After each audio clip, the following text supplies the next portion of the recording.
gray-headed kid with a sunshiny smile heard the roar of a plane as it sailed through the sky. To her playmate she cried with a bright twinkling eye, "My daddy rides that ship in the sky. Oh, my daddy rides that ship in the sky. My daddy rides that ship in the sky. Mama's not afraid and neither am I, 'cause my daddy rides that ship in the sky."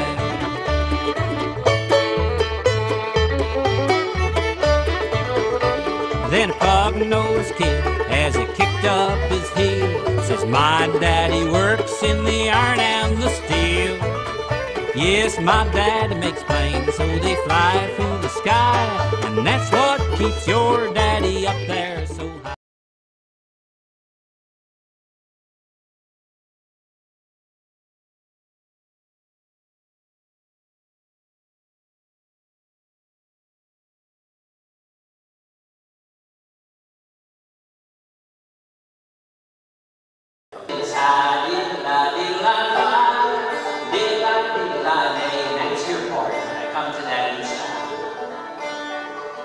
Well, now the devil come up to the farm one day, says, "One of your family I'll take away." And it's he says, "Please don't take my eldest son. There's work on the farm that's got to be done." And it's all on his back and down the road where he can eat back. And it's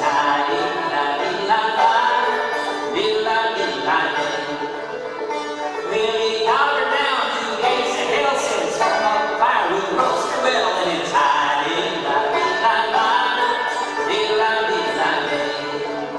oh, come a little devil with ball and chains, put down and kicked out his brains.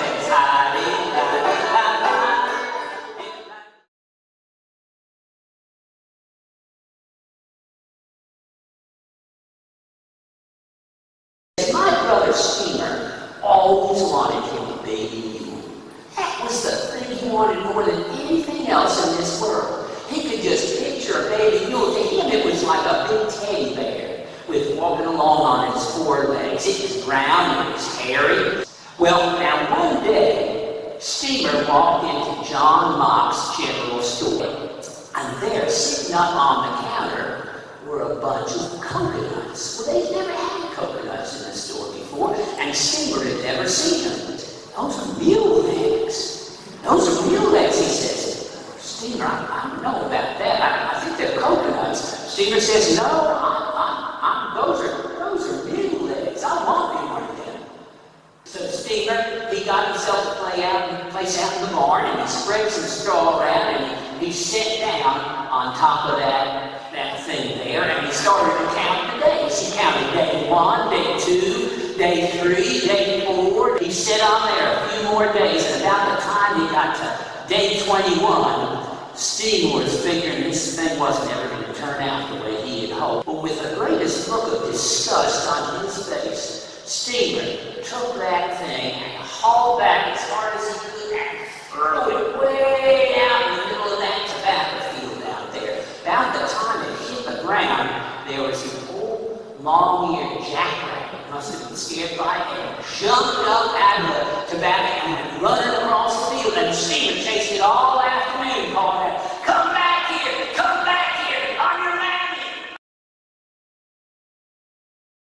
Had some really nice things, and one of them was a song about crossing into the Cumberland Plateau, and just a stark, it's written as an epistle, a letter back home from somebody who has crossed over into that area. "The day I parted away from you, in sorrow, grief, and in trouble too, you gave to me the parting hand, and you wished me safe in old Cumberland Land.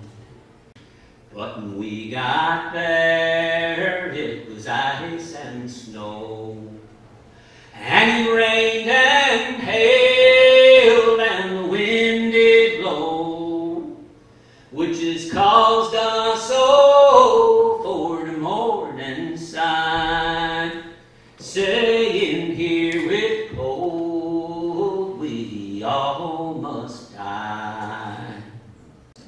Well, I've nothing strange to write to you.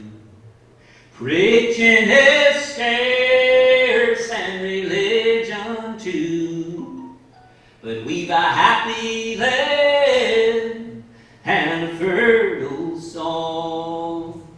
Here is honey and wheat, here is corn and all.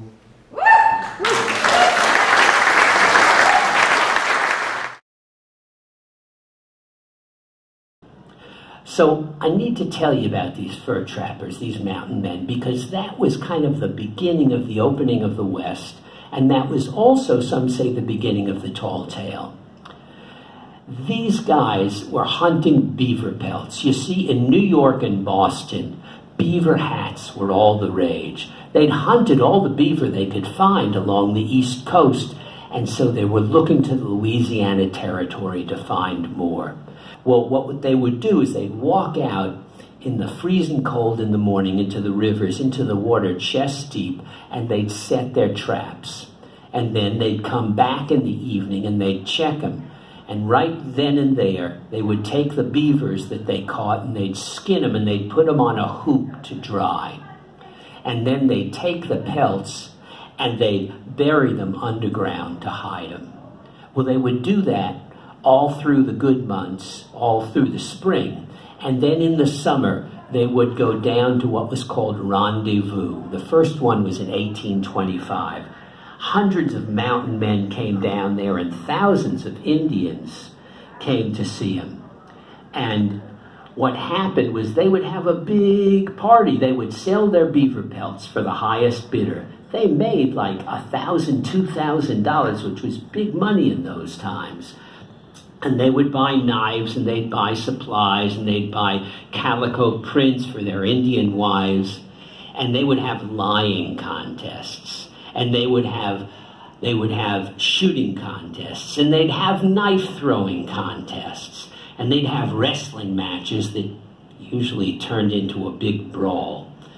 And then they'd gamble, and they'd gamble just about all their money away, and then they'd head back into the wilderness again.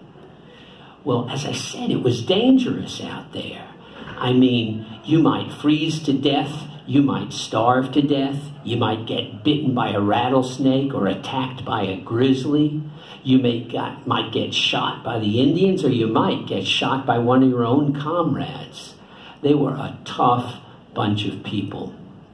But they loved to tell stories, and in the wintertime, they would hole out in a cave and wait for the warm weather. And they would occupy themselves with telling stories. They'd tell some old Indian legends. They'd tell some tall tales. They'd tell the escapades of people they had known or they had heard of, how they got out of narrow places and survived. Old ornery Hugh Glass. Hugh Glass was ornery. And when they went out with Major Henry in 1823, the Arapaho were on the warpath. And Major Henry told the men, whatever you do, stay together. Well, they got to camp, and what did Glass do? He wandered off into the woods to look for something to hunt for dinner. It wasn't but a few moments later, when everybody heard him screaming bloody murder, they ran through the brush, and a bear had him with its claws out and its teeth, and it was just tearing him apart. They pulled up their rifles and they shot into the air a few times and scared the bear off. But there was Glass. He was in bad shape. They sewed him up, and he had a gash across his neck, and he had been bleeding everywhere, and they really didn't think he was going to make it. Well, they waited through the night to see what would happen, figured they'd bury him in the morning. But in the morning, he was still alive. Well, Major Henry figured it's not worth it to risk everybody's life waiting for him here until he dies. He asked for 2 volunteers who would stay with him, and after he had, quote, gone to his reward, they would bury him and catch up with the others. Well, a young Jim Bridger, who was later to become famous, was a good-hearted guy, and he volunteered. But he wanted somebody experienced, so he offered $40 for each one who would stay. And John Fitzgerald, an experienced trapper, volunteered. So they both stayed with Glass, who was lying there kind of unconscious but still breathing. They waited a day or two, and Fitzgerald was getting antsy. He told Bridger, he said, "There's no use staying here. He's as good as dead. We need to leave him." But Bridger wouldn't go. Well, finally, after 5 days of this, Bridger gave in. He gave in, and Fitzgerald said, "Look, we've already lost enough time. We need to get going and catch up with the others. There's no point in leaving a rifle or a knife with him. He's as good as dead. Come on, let's go." They took the rifle, they took the knife, and they went off up the river, and they caught up with the others. And when they caught up with him, they told him that they had stayed with him and buried him. And they accepted the $40 each. Well, meanwhile, Glass opened his eyes, and he looked around, and he didn't see anything or anybody. He wondered, am I dead? There's nobody here. There's nothing here. And then he remembered the conversation he had heard between Fitzgerald and Bridger, and he got mad as the devil. He was fuming. Maybe through that anger it motivated him, and he somehow managed to roll down the hill to the creek, to a little creek, and drink some water to revive him. And then he got together all the energy he had, and he managed to get up on his feet and start limping away in the direction of Fort Kiowa. Fort Kiowa was 200 miles away. And that was Jim Bridger. Now, Jim Bridger, it's funny he has that name, Jim Bridger, because Jim Bridger was kind of a bridge between the mountain men and the settlers. You see, after a while, beaver hats went out of style. They got interested in Chinese silk, and there wasn't a market for this stuff. They couldn't sell it for a lot of money like they had. And it was just about the time, too, when settlers were starting to come out into the plains and head out west. Some of these guys, like Bridger, became a guide to the people. Called Starved to Death on the Government Claim. And it has to do with the Homestead Act, when the government was giving out parcels of land to anybody who'd go out there and would live out in the Midwest for 5 years, and they could have the land. They had to pay a little bit of money, but mostly stayed on the land. Now, I'm sure you've all seen the pictures of those little prairie sod houses, and in case anybody has a romantic idea that it might be fun to stay in one, this song ought to disabuse you of that. And it's got a good chorus too. My name is Perkins, a bachelor I am. You'll find me out west on an elegant land. You'll find me out west in the country of fame, starving to death on a government claim. Here's the chorus. Hoorah, River County, the land of the free, the home of the grasshopper, bedbug, and flea. I'll sing of its praises and tell of its fame while starving to death on a government claim. Next time around, help me out. Here comes the favorite verse. How happy I am as I crawl into bed. A rattlesnake rattles a tune at my head. A Gaelic centipede, free from all care, crawls out of my pillow and into my ear. Hoorah, River County, the land of the free, the home of the grasshopper, bedbug, and flea. I'll sing of its praises, tell of its fame while starving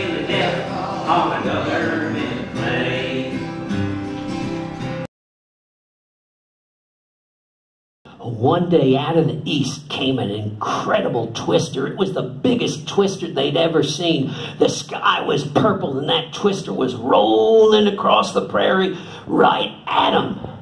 Well, everybody else took tail and ran, the cattle and the boys, everybody except Pecos Bill. He wasn't scared. Took his lasso. He started walking to that cyclone, and then he pulled back and wow, he lassoed that cyclone. He pulled himself into it. It sucked him right into the middle. Old Bill, he got on board that cyclone. He grabbed a hold of its ears. He hollered, Yahoo! And they went bucking and rolling right across the southwest. Well, Bill took advantage of the opportunity, and he grabbed that cyclone. He started wringing all the water out of it.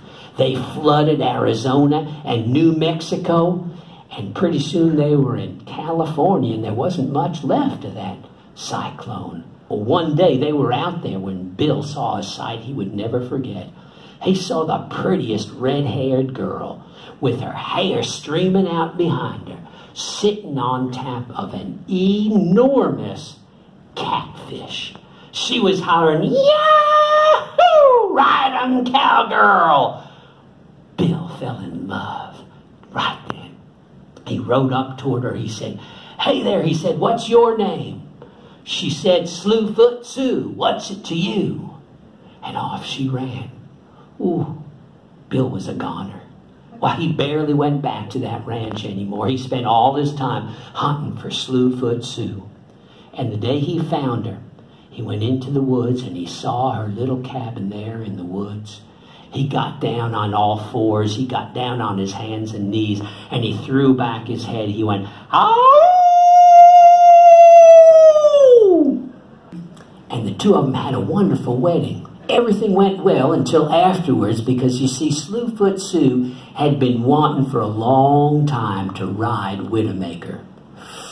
Pecos Bill said, no, don't bother doing that. Said, not a human being other than myself can ride Widowmaker. But she wouldn't take his word for it. She said, I can ride anything. I can ride a fish. I can ride a bird. I can ride a horse. I can ride anything.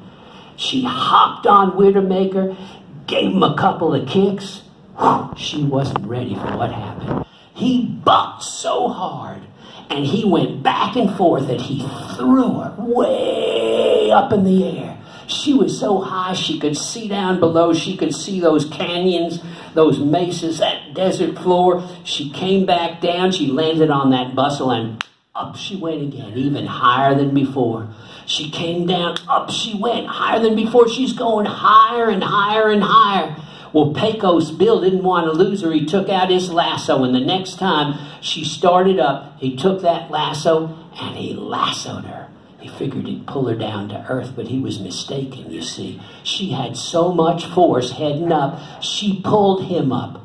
Well, they kept on going and a-going and a-going and a-going. They sailed right over the moon. And as they were coming down the other side, Pecos Bill must have gotten his foot stuck in a crater, because there they landed up on the moon. Was at the age of 17, I joined the jolly band. We marched from San Antonio down to the Rio Grande. Our captain, he informed us, perhaps he thought it right, before you reach the station, you'll surely have to fight. And when the bugle sounded, our captain gave command. To arms, he shouted, and by your horses stand. I saw their glittering lances, their arrows round me flew, and all my strength had left me, and all my courage too. Now, the Indian Territory is basically where Oklahoma is now and the surrounding states. And it was called the Indian Territory because the government was constantly moving Indian tribes there because the land was the least desirable they could find. And they wanted to take all the good land that the Indians were on. So they moved the Creek and the Cree and the Chickasaw and the Cherokee and the Seminole Indians, all peaceful tribes from the southeast who had turned to farming and the white man's way of life. They moved them, all the ones they could get a hold of, on the Trail of Tears out to Oklahoma, and they moved other Native Americans there. There were some blacks who fled slavery and went there. And there were some whites, but the whites who were there were almost all criminals. They were the worst outlaws in the country because there was no law enforcement there. And so they had hideouts throughout the territory. Well, into that rode 17-year-old Bass Reeves. One day, Bass was riding his horse, and out of the brush, hell-bent for leather, came another horse with a little girl on its back. She was maybe 4, 5, 6 years old. She was holding on for dear life, and behind them were running 3 wolves. Well, the girl lost her grip and fell down among the wolves, which immediately jumped on her and began biting her. Bass turned his horse and kicked it as hard as he could and shot for that place. He got there, he jumped off the horse into the middle of the wolves and started kicking them as hard as he could. One of the wolves jumped up and bit into his thigh and tore down his thigh 6 inches from top to bottom. He pulled out his gun, he shot 2 of the wolves, and the third one ran off, and quickly and gently as he could, he picked up that little girl, he got in the saddle. He figured that she had come from a settlement 3 miles away. He looked at his thigh, and the blood was coming out very fast, and he wasn't sure if he could make it. But he rode as fast as he could, and the girl was bleeding as well, and he wanted to get her to help. After about a mile, he got dizzy. After 2 miles, he was faint. And after that, he just heard some voices, and he felt the horse stop, and he went out. Well, he woke up, he didn't know how much later, a few days maybe, in a sod hut that belonged to the family of the little girl. They were Creek Indians, and they'd been lovingly taking care of Bass ever since they found him and the little girl on top of the horse. One day, Peter came in. Peter was the big brother of the little girl whose name was Betty. And he said, "You saved Betty's life. Hurt yourself." He spoke a little bit of English. And Bass said, "You don't know anything to me. If you hadn't helped me, I wouldn't be alive now." He said, "No, not oh. You saved Betty's life. Betty, sister. You, me, brothers." Put his hands together like this, he said. "All together, one family." Well, Bass spent 22 years with the Creek Indians there in the Indian Territory, getting to know many languages and just about everything they knew about their way of survival and their way of life. In 1863, emancipation was declared, and he left the Indian Territory. He went to Arkansas, he bought a ranch, and he became a very successful rancher. And he had 10 children with a wife named Nellie. He became a real, true family man. When she died, he married another woman named Winnie. If that was all to his life, he would have led a full, exciting, and successful life. But really, his legend didn't begin till he was 51 years old.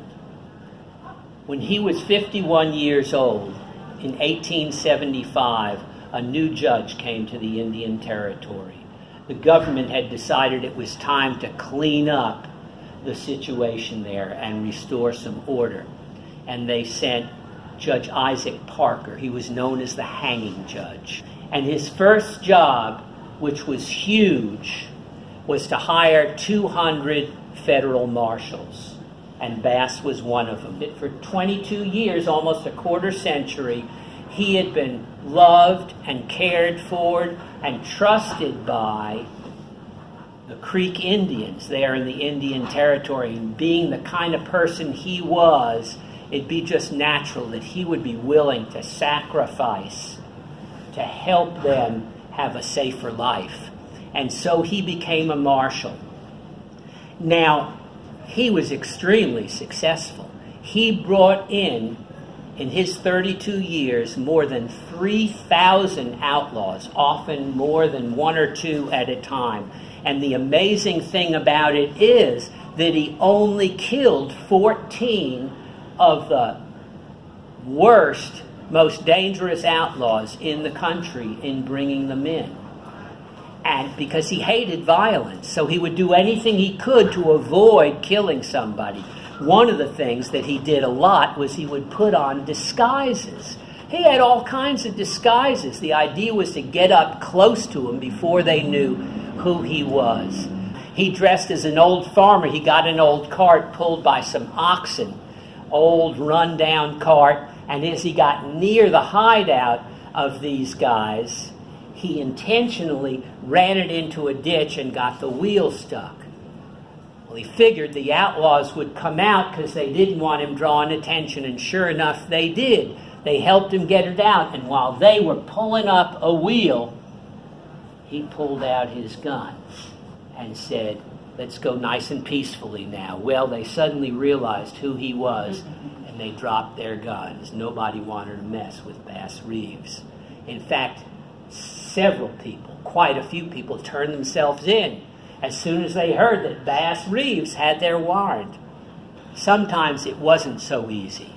Another time, he dressed as an old lady. He had a full-length old gingham dress. He had a bonnet on. One of them looked at him and said, "Let me see you prove that you're a woman."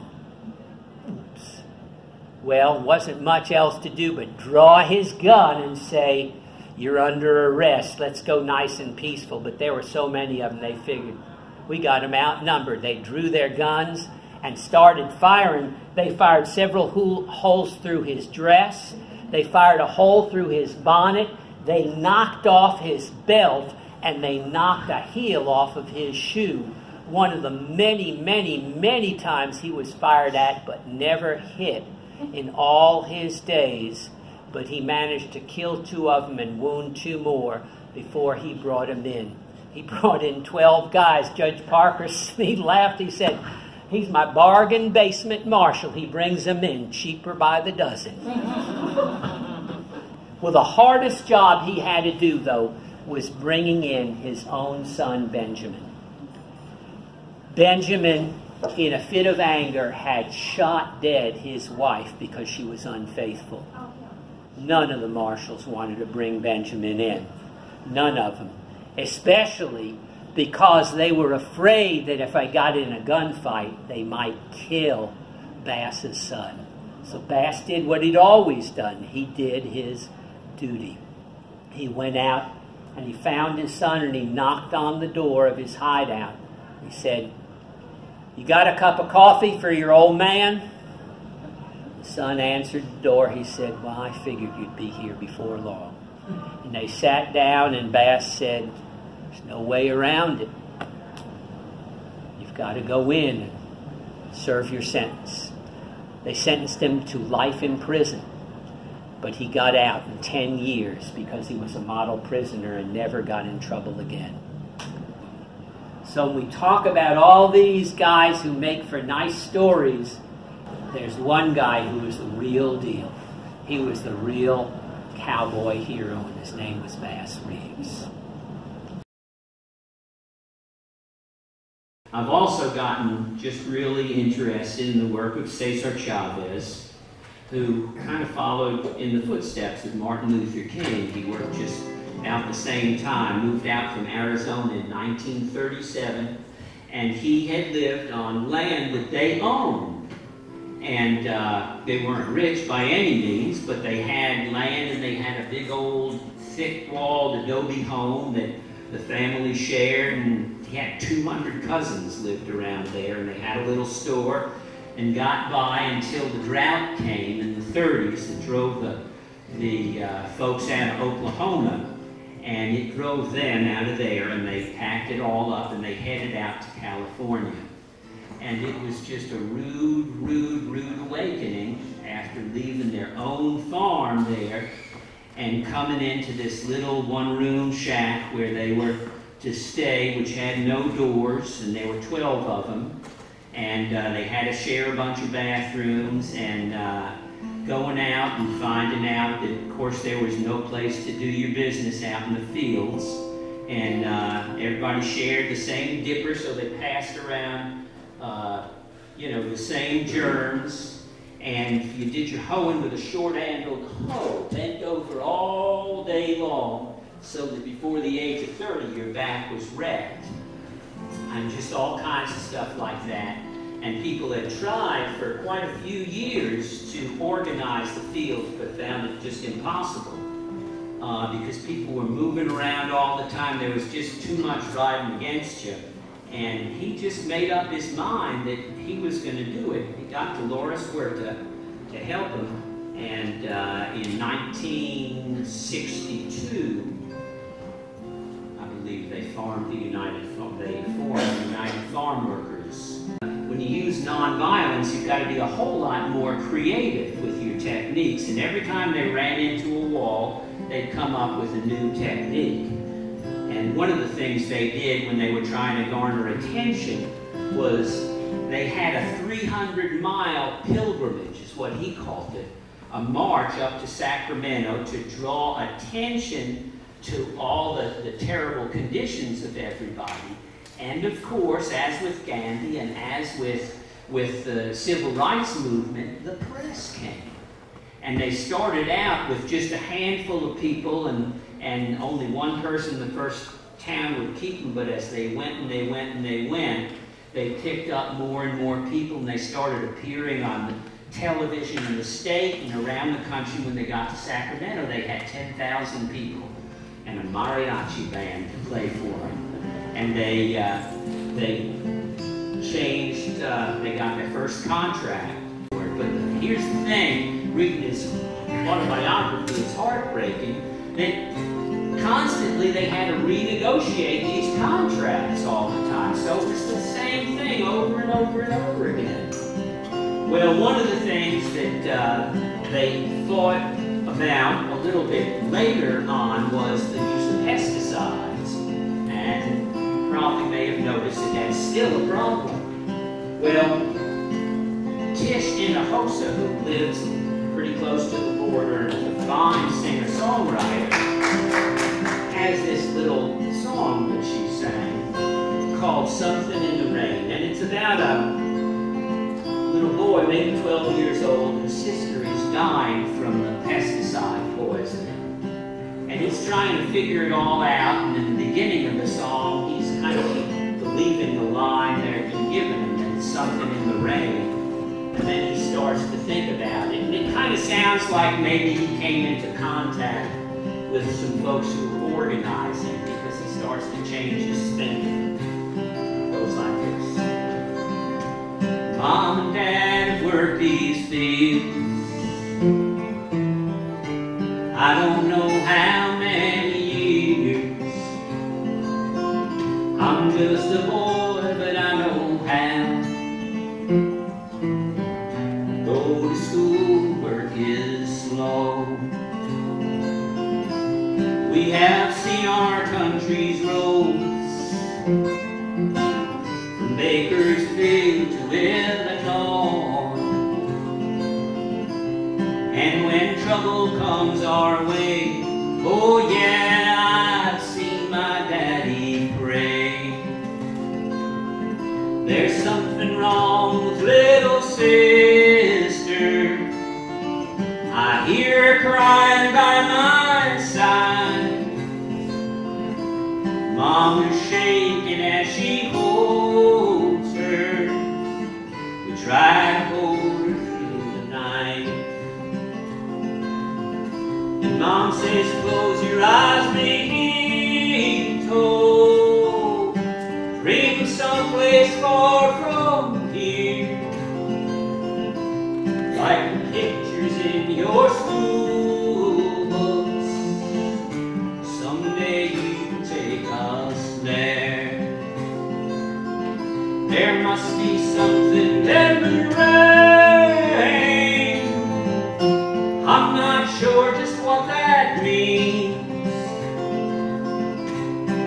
will eat to talks of sins of men, and prophets break the land.